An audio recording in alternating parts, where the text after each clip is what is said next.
First of all, I'd like to thank the Lord and express how thankful I am this morning for being saved by the grace of God. It's the most important thing that's ever happened to me. It happened many years ago when I was a 9-year-old boy. I'll never forget it. It is what I believe will take me into heaven.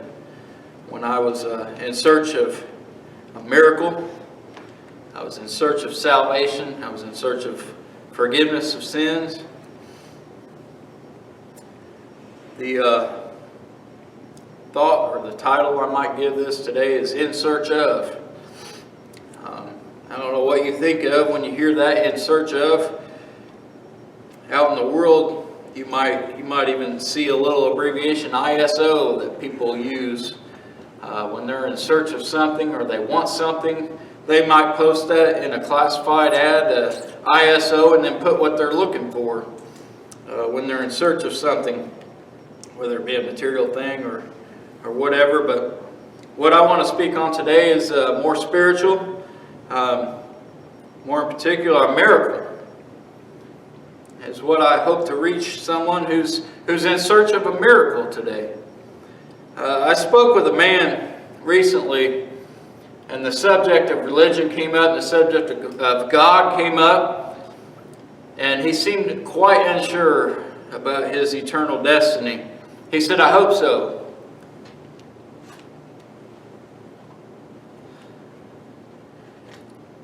That bothers me. Because what I have, I know that I was saved. I was saved in this very church house, which that doesn't matter, it's just where it happened for me. And I was saved by God. And I was let known that I needed the salvation by God. And I was saved by God, and it was not let known to me by God that I had found forgiveness, that I had found that miracle that I was in search of.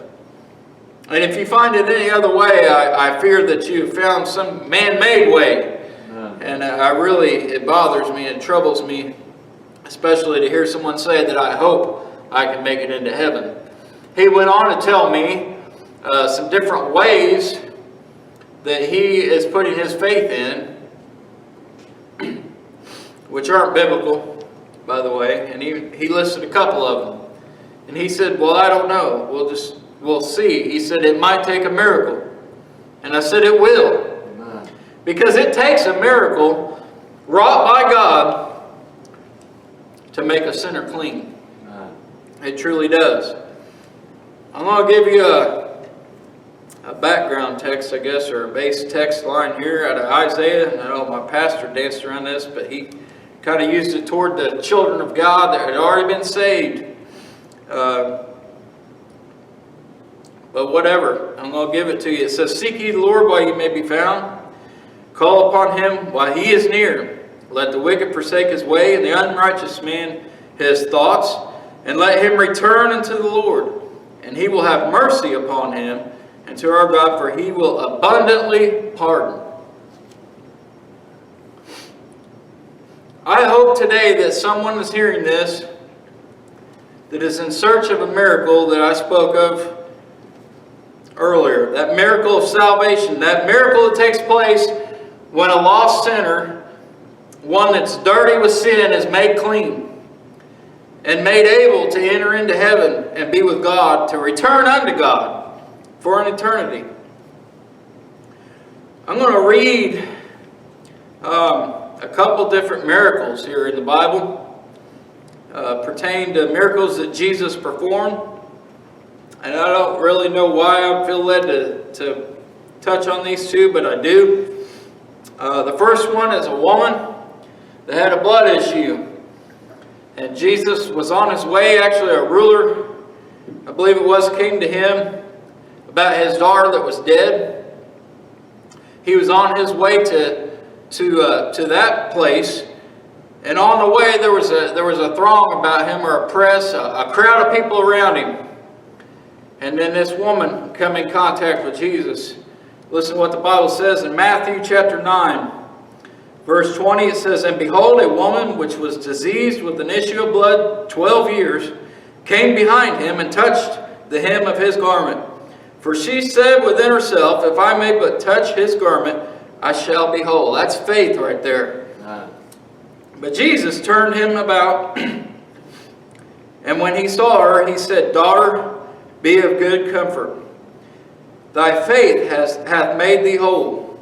And the woman was made whole from that hour. And when Jesus came into the ruler's house, he saw the minstrels and the people making a noise. And he said to them, Give place, for the maid is not dead, but sleepeth. And they laughed him to scorn. But when the people were put forth, he went in and took her by the hand, and the maid arose. And the fame hereof went abroad into all the land. Now that's both, as I mentioned, he was on his way to the second place there. That's two miracles right there that happened. Both of them, there was faith involved. There was faith there. The ruler went to Jesus because he had faith that Jesus could heal his daughter, that he could make her live, that he could bring life to her. There was faith there. The woman with the blood issue had faith that if she could even just touch the hem of his garment, that she could be made whole. See, she was in search of a miracle that day. The ruler there was in search of a miracle that day for his daughter. You have to seek out something if you want to find it. And keep in mind that opening verse that I used, to seek ye the Lord while he may be found. Today, if you're troubled in your heart, and you know that you're lost, and you know that you have sin about you, and you're not sure where your eternal destiny might rest, I'm telling you, it's going to be in hell. Did you get that? I said, if you're unsure where your eternal destiny might be, it's going to be in hell. Because once you are saved by grace, once you find that miracle, once you search that out, and you search out God, you know when you find Him. You know when you find forgiveness.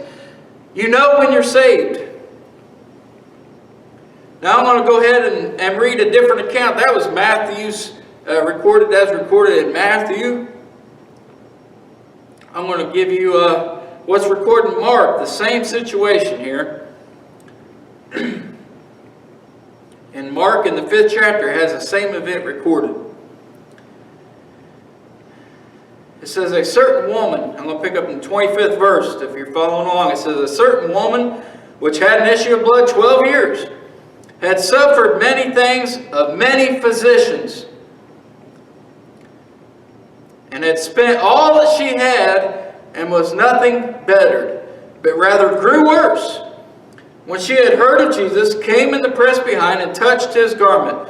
For she said, If I may touch but his clothes, I shall be made whole. And straightway the fountain of her blood was dried up, and she felt in her body that she was healed of that plague. And Jesus, immediately knowing in himself that virtue had gone out of him, turned him about in the press, and said, Who touched my clothes? And his disciples said unto him, Thou seest the multitude thronging thee, and sayest thou, Who touched me? And he looked round about to see her that had done this thing. But the woman, fearing and trembling, knowing what was done in her, came and fell down before him, and told him all the truth. And he said unto her, Daughter, thy faith hath made thee whole. Go in peace, and be whole of thy plague. I'm going to stop right there. It goes on if you want to keep reading further. It speaks about the ruler's daughter, how he goes, and he tells her to arise, and there's two miracles here recorded real close that both happened, performed by Jesus. But I want to talk about just a little bit about this woman with the blood issue, if I might.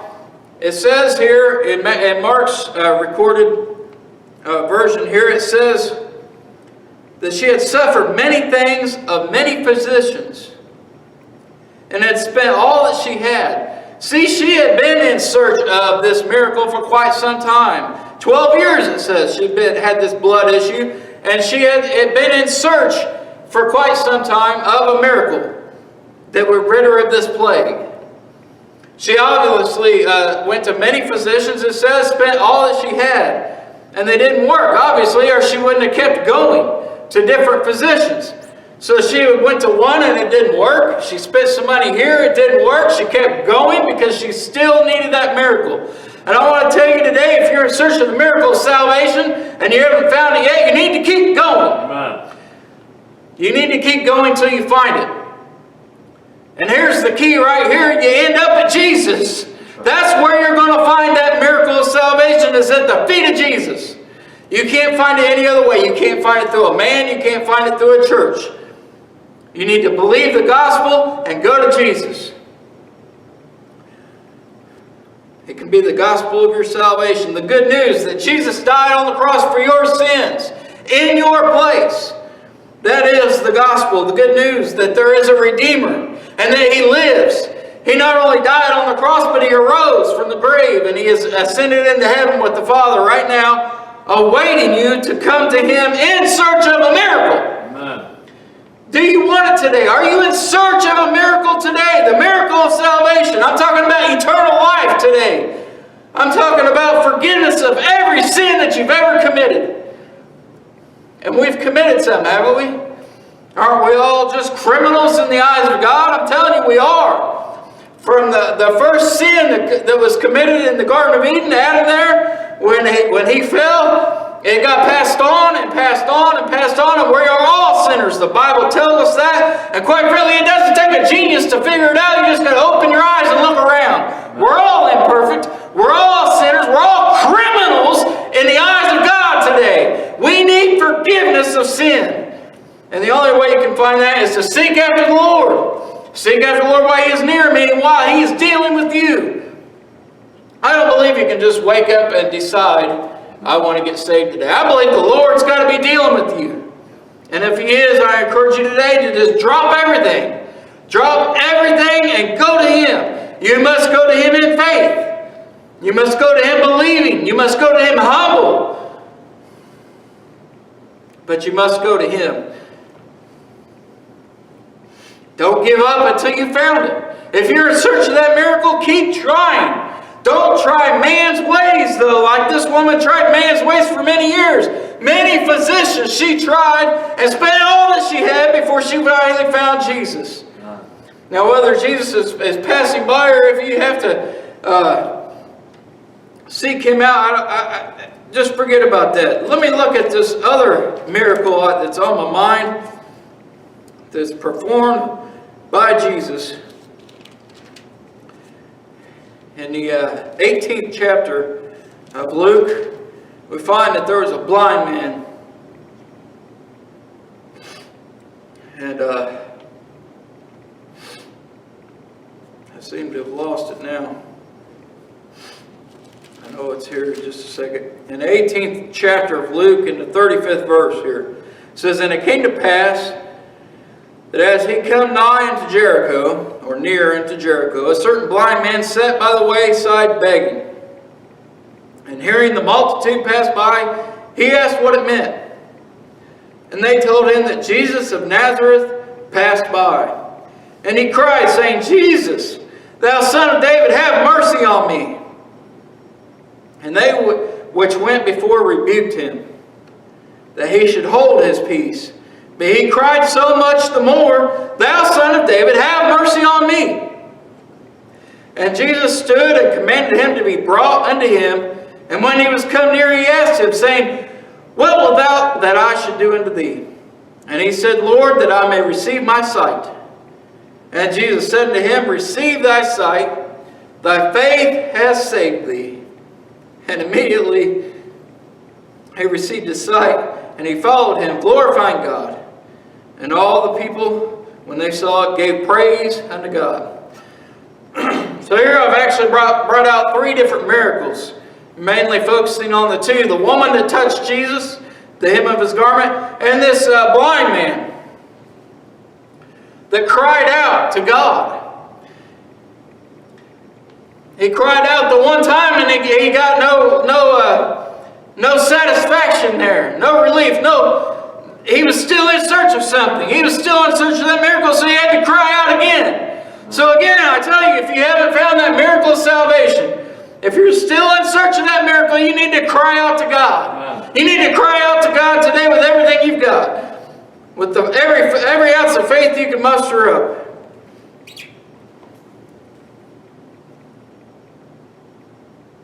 You need to cry out to God, believing that He will save your soul. If you remember the baseline text, it says He will abundantly pardon. Amen.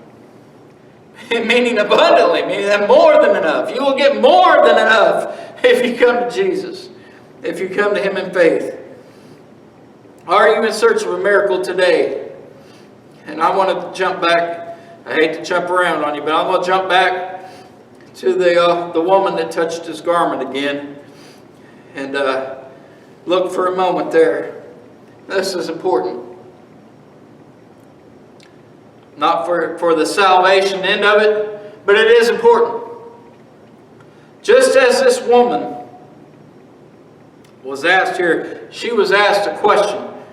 Who touched my clothes? Jesus asked her. He said, who touched my clothes? And I'm telling you right here, right now, Jesus knew who touched his clothes. He knew that it was that woman. Why do I say that? Because He's Jesus, the Son of God. He knew who touched His clothes. But He was invoking that question for a reason. He wanted the woman who touched His clothes to come forward. Okay? So here's what I'm getting at now, right now. If you are in search of a miracle of salvation, and you do pray through, and you do find that forgiveness of sins, and you find that miracle of salvation, tell somebody. Amen. Tell somebody you love. Tell somebody you love. Tell somebody you know. Tell somebody you know. Tell anybody and everybody that you found Jesus. Why is that important? It just is. I'm telling you it is. I'm not going to go into too many details about it, but for one thing, first and foremost, the people you love, I started out with that, tell the people you love they care about you. And it will give them comfort when you pass out of this world. You know, we all put our shoes on this morning, did we not? Well, maybe some of you might be sitting around the house, maybe watching this. But in the morning when we go out, we put our shoes on. One day, we could go out with our shoes on and never take them off. You realize that? One day, it will happen that we will start a day and won't finish it. Or that we will start a night, and we won't finish it. We're all going to die. It is appointed man wants to die, and after that, the judgment. The judgment. Not judgment by me, not judgment by the church, not judgment by a court or a magistrate, judgment by God. That should scare you. I hear people all the time out in the world saying, only God can judge me. That is very true, but that should scare you. Because He knows every single detail about your life today. He knows every thought, every intent that you have in your heart. He knows everything. So that should really bother you that He is going to judge you. And that day is going to come. I put on my shoes this morning and I went outside the house. I may not make it home today. The guy at the morgue might take my shoes off today. I don't know. I don't know when that last day is going to come for me. I know that Jesus is going to come back one day. I know that because the Bible tells me that. Jesus Himself said that He will return. I don't know when that day is. Most likely I'll probably die before it happens. I don't know. It might come before then. I don't know. It says not even He knew that day. Only the Father in heaven knows that day. The angels don't know it. I don't know it. Only the Father knows. In the shape of the world that it's in, it could be any time. I truly believe that. But whether you die first or whether Jesus returns, at that time, whether you die or whether Jesus returns and then the judgment, there will be a judgment. And if you are not prepared, if you have not found that miracle of salvation that cleansed your soul, that changed you on the inside, that made you a new creature in Christ, hell will be your eternal home. And there is a way you can know. It's not something that you hope for. It's not something that you think. It's not something that you're going to have to wait to find out. When you find the miracle of salvation, when you're in search of it, and you truly reach out, and you truly find God, and you return unto Him, you know it. Amen. You've been placed back in the grace of God. You've been placed back in a fellowship with God. Amen. And you'll know it.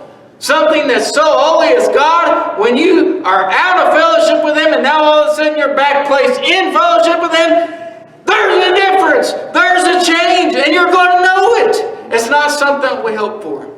It's not. Salvation is something that we can know when we find it. So I ask you again, are you in search of a miracle? I hope that you are. I hope this message, what I'm in search of today, is children of God who have not yet heard the gospel of their salvation. And I hope today that you found it and that you've heard it, the gospel of your salvation. And I hope and pray that you will go on to seek after the Lord to find the miracle of salvation. John 3:16 says, God so loved the world that he gave his only begotten Son, that whosoever believeth in him shall not perish but have everlasting life. That whosoever, that means anybody. Everybody. I'm a whosoever. You're a whosoever. It's available to all men, all women, all children of the proper time. I'm not going to say age because it's different for everyone. But at a proper time, when God declares that person accountable of their sins, they can find the Lord and find forgiveness. It doesn't matter black, white, Asian, Hispanic, whatever the kind of label you want to put on somebody's race or ethnicity. I'm going to spit and trip over that word, but it doesn't matter. It doesn't matter who you are, where you are, whether you're rich, whether you're poor. When the disciples were talking to Jesus about a rich man, I believe it was, entering heaven, Jesus said it would be easier for a camel to cross through the eye of a needle than a rich man to enter heaven. They said, well, who then could be saved? He said, with men this is impossible, but with God all things are possible. Amen. You see, salvation is not something that's so easy that we can obtain it on our own, through our own ways or through man-made ways. It's something that's so difficult that only God can perform it. But you get that? It's impossible with us. But with God, all things are possible. So it's possible that this day, if you're in search of a miracle of salvation and God is troubling you, that you could find forgiveness of sins. And it can be the sweetest thing that's ever happened to you in your life. Something you'll never forget, and something that can take you to heaven. I'm going to close with that. I thank you for watching. And I want to pray for you.